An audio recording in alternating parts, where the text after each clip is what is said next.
Hey guys, how's it going? Welcome to another video on the channel. Today we have the Premier League predictions again. I don't know what game week this is, but it's the predictions for the Tuesday to the Friday, and we are with Philip and Ashley. Hi. Hello, I'm back again. So yeah, we have these games on the screen. There are 10 games, and this is an important weekend because Liverpool can clinch the first title unless they miraculously lose every single game in succession. Before I get into this video, I'd like to shout out my mate Ryan. He does one-to-one football coaching sessions, so check out his channel. He explains everything in his video. There'll be a link in the description as well. And also subscribe to us, and also because he's here, subscribe to Ashley. He's done an Arsenal versus Man City live reaction, and it's particularly funny when he decides to seem like an art lad and kick his chair out. I kicked my chair. Oh, sorry. Oh, I'm sorry. Don't hurt me. Sorry. Sorry about the lighting in the garage that I'm in. I'm in my garage because my chair's broken. A few moments later. I want to have a change of scenery because I felt like sitting on something would be a lot more comfortable. I'm sat on a car. The first game on this, on what is going to be Tuesday, is Leicester versus Brighton. Coming off the bat of this, I think Leicester play Watford and Brighton play Arsenal. Here I think Leicester will win 2-0 because Jamie Vardy, James Maddison, cracking players. What do you think, Ashley?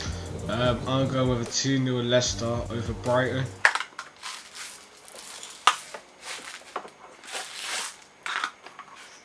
My predictions for the game, I'm going off of like the last prediction video. I'm going off of what the form was as of prior to the league suspension.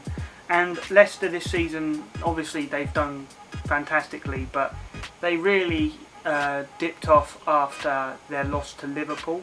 They've dropped off in the sense of the fact that what they were before that to what they are now, but that's irrelevant because, like I said again in the prediction video yesterday, kind of no one knows. There's an air about it of uncertainty because of obviously the restart, and now players have been training and what you can just go and see what I said last time. But in terms of prediction for this game, Brighton before were a bunch of shit. They hadn't won a game. I don't think they're going to win a game now. I think it's going to be an easy 3-1 win for Leicester. Obviously Jamie Vardy. Moving on, we have what could possibly be game of the weekend because West Ham's cup final is Tottenham versus West Ham. Last time this game was played, West Ham, we had to let them get their victory over us early at the new stadium. Being the first team to beat us in the Premier League, we give them something. But this time it's going to be different. I'm hoping that we can beat Man United. Hopefully we've won. I don't think we will. This is going out after the game's been played, so you know the result. But yeah, West Ham, they're coming off the bat of playing Wolves here. A game I think they'll lose. And I think they're going to get quackered here. Could be a bit of bias play coming into hand, but I'm going with a 4-1 win. Because fuck West Ham. I do think Tottenham's got the capability to beat him with a high score, and I'm going 3-1. I reckon they'll get a late goal back, but they won't have enough time to react. I think it's going to be a fairly straightforward game for Tottenham. West Ham have already got their win, their yearly win, seasonally win over Tottenham, and I don't think they're going to get another one. I think it's going to be 2-1 to Tottenham. Fairly straightforward. Whether Kane comes back to form, obviously you will know. Now it's Man United versus Sheffield United. If there was fans, I'd say it's a tricky game, but I think Sheffield United are going to struggle now based off of yesterday's performance against Villa. Without fans, not having the backing of, the away fans are a lot in football.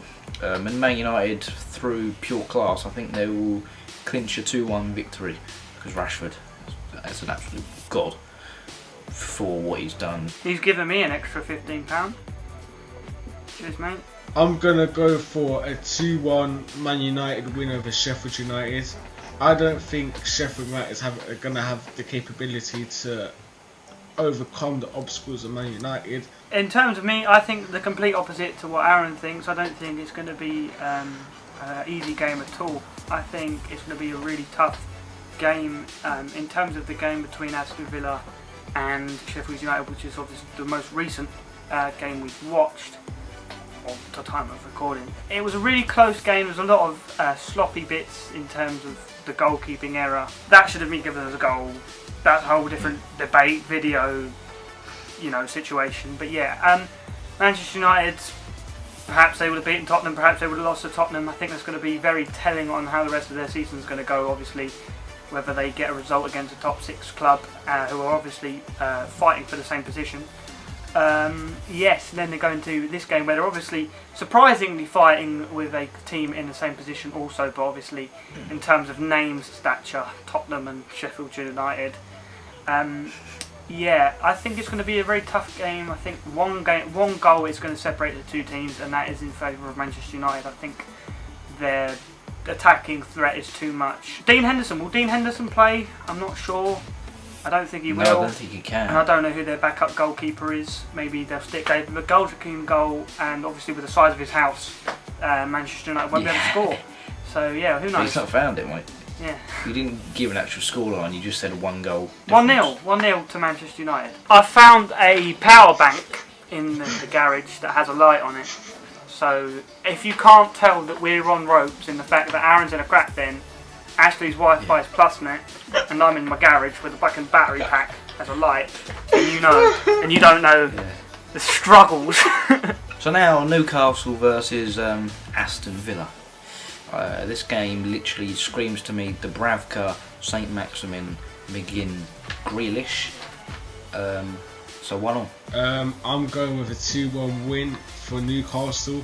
I think they're going to just scrape this, even though Villa's got some really good players in the squad and can go up against Newcastle's players. But I think Newcastle will just scrape it. We know that Aston Villa have creative players, but Steve Bruce knows how to fucking make teams defend, and I think that's the situation. Yeah, I fucking know that firsthand. Yeah, he can Newcastle make the teams and Steve Bruce returning to the team who we won against in the in the playoff final. That was a great day.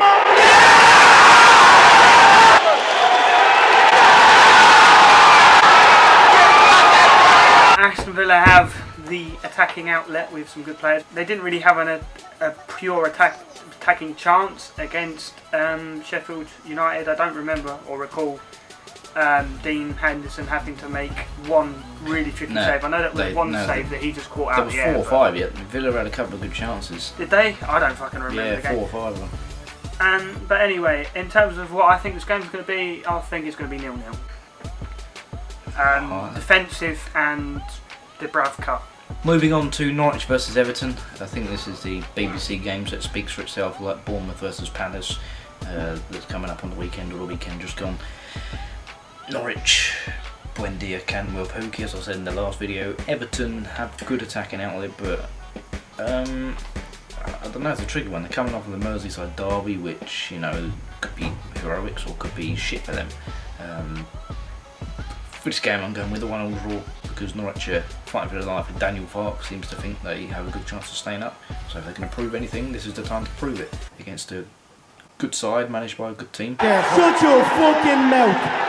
My score's a bit different to Aaron's, and I'm going with a 3-0 to Everton. I reckon they've got the attack that will put Norwich into a bit of a shambles during the game. Although they come off the Merseyside derby, if it's a horrible game, they would want something to prove against Norwich. I'm in agreement with Ashley, not the scoreline, but I think it's going to be a fairly easy walk in the park for Everton.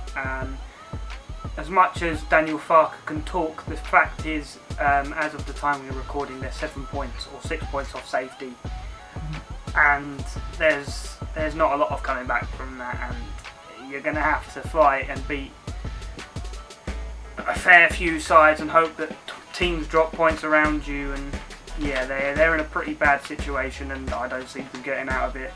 And I see it being a fairly routine 2-0 win for Everton. Now, Wolves versus Bournemouth. Wolves fighting for Champions League. Bournemouth in a bit of a shit pit. Ryan Fraser's announced that he's not going to sign a contract extension, which puts them in more of a shit pit. Wolves, I think they're going to come away with a pretty mediocre 2-0 win. I'm the same as Aaron. I'm going with a 2-0 win. I think Wolves are going to try to push up the table, and I don't. At the moment, I see Bournemouth is not in the best positions. It's going to be an easy 2-0 win. I'm at least giving Bournemouth a goal. I think that their attacking outlet has to score at least some goals, you know, and that's how I usually get most of my points, by giving teams goals. Yeah.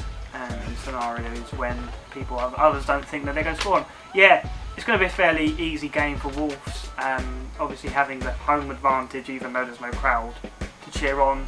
They've got a nice song to come out to, and yeah, sorry Bournemouth, but I love you, but you kick the shit next season, and you're going to be in the Championship. Probably Goodbye. with us, so welcome. Goodbye, my lover. Oh, shut up, you cunt! So what's your scoreline actually going to be? 2-1. Now the all-important game, the game that could finish the league off in terms of the top end, first position. Liverpool, it's already done anyway, but they can clinch the title in Liverpool versus Palace, and I think Liverpool will win, and I think they're going to win in style. I'm going with a 5-0 Liverpool win. So I'm going with a 4-0 win. I think Liverpool's just going to easily win this. No questions about this. Liverpool's the top team in the division this season. They're going to win the league, and they're just going to... I think Burnley are. And they're just going to push through their games like they're easy. So 4-0 win. I'm saying 3-1 to Liverpool, obviously not 3-1 Palace, although it wouldn't surprise me given the fact that Liverpool like to slip up chances to win leagues, although they pretty much win it this time. 3-1 Liverpool. No, there's nothing really to say about it. So now moving on to Burnley Watford. It's a bit of a cracking game. You know, you think about good games in the league, and you think about Burnley, who play pass, and you think about Watford, and you think about pass. So with all this passing, I think they're just going to pass to each other, and it's going to be a 0-0 draw. I'm going to go with a Watford 2-1 win. Just before all of this situation with COVID happened, they were performing and had a few decent matches. So I think they're just going to scrape and get the 2-1 win. When you just think of the epitome of the Premier League, you just think about these two teams and just, you know, the sheer class and quality on the pitch. And Tom Cleverley. In terms of a score prediction for this game, I think it's going to be a boring 1-1. And there's not a lot you can say about that, other than the fact that a team's going to score and another team's going to score, and players are going to score that goal. Moving on to Southampton versus a little club called Arsenal. Cheers, mate. No problem. Southampton versus Arsenal. I think about this game and I think about when Southampton absolutely bent over Arsenal and beat them 4-0. Arsenal in a shit pit. Southampton have their problems with their captaincy, because Højbjerg said publicly his desire to play for a bigger club. Tottenham make the move for him. I don't think this changes the fact that Arsenal have Xhaka injured, Guendouzi's ahead last month, Aubameyang can't finish his dinner, Lacazette can't finish his dinner, and Nketiah, Saka, Willock, fuck off. They've got no defence. Bellerin looks like he should do some more painting. Tierney tucks his shirt in, which sums him up, no disrespect to Scotty P. Leno, David Luiz, Mari looks like he's injured. Mustafi. Southampton have Danny Ings, who could be firing all cylinders, and I think he's going to whip a hat-trick out of his arse, and Southampton are going to win 3-0. Right, I'm going with. The thing is, though, you can't say that's an outrageous scoreline because of the sheer state that Arsenal find themselves in.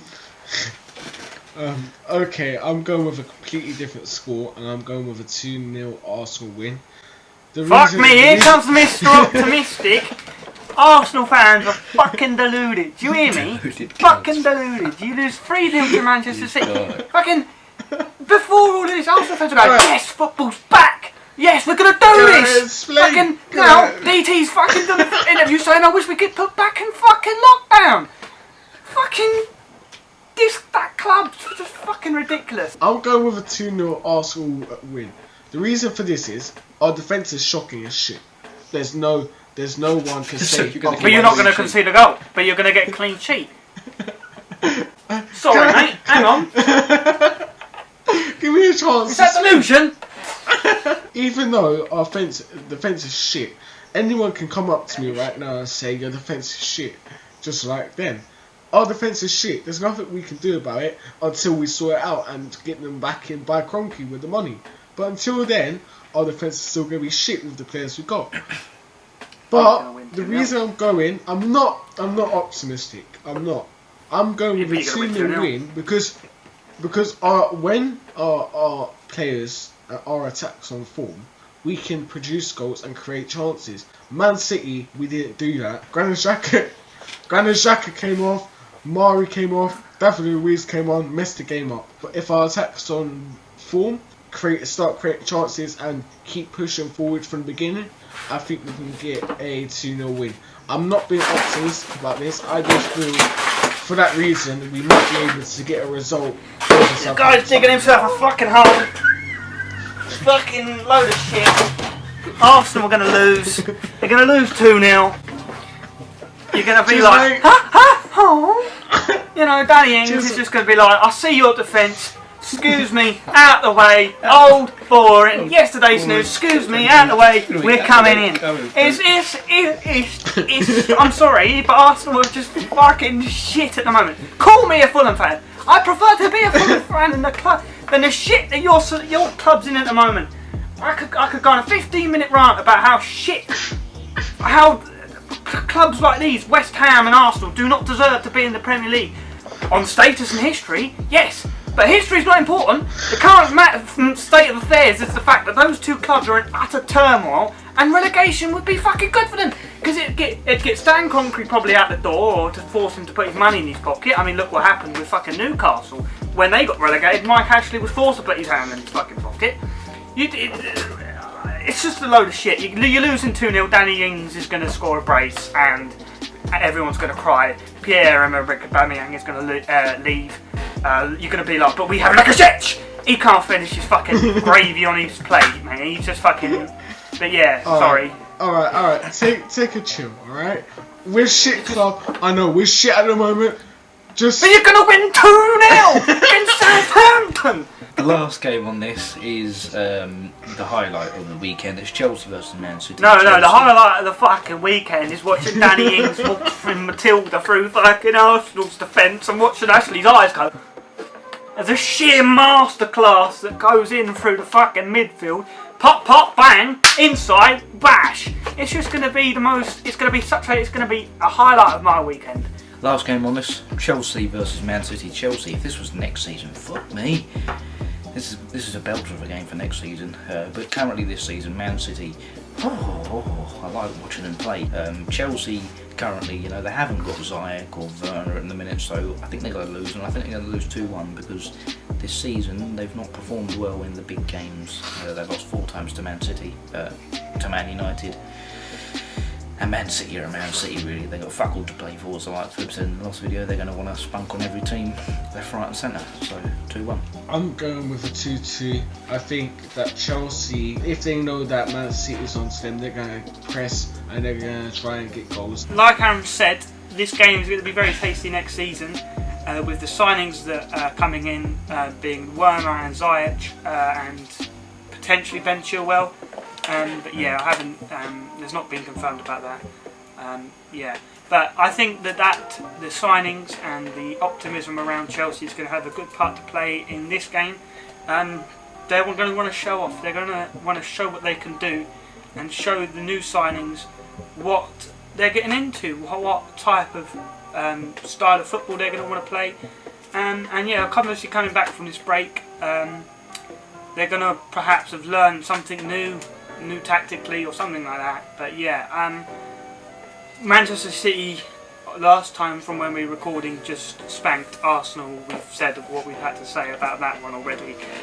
They look typically classy, a lot of possession, a lot of shots, and a 3-0 win against a pile of shit. But yeah,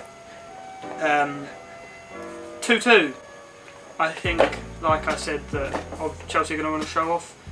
and Manchester City are going to score 2 goals as well. So yeah, well, the video's finally done. For us, the recording's finally done. It's taken a while. I don't know how long this video is. I'm going to say it's about half an hour. Thank you guys for watching. Don't forget to subscribe to the channel.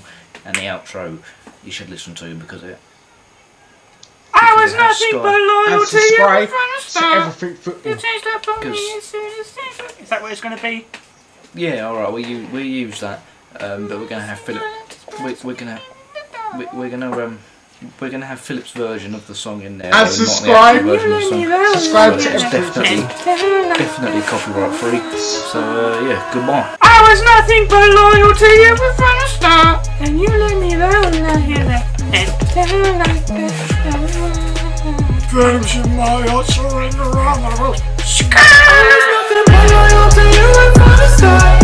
You changed up on me as soon as things I get it on.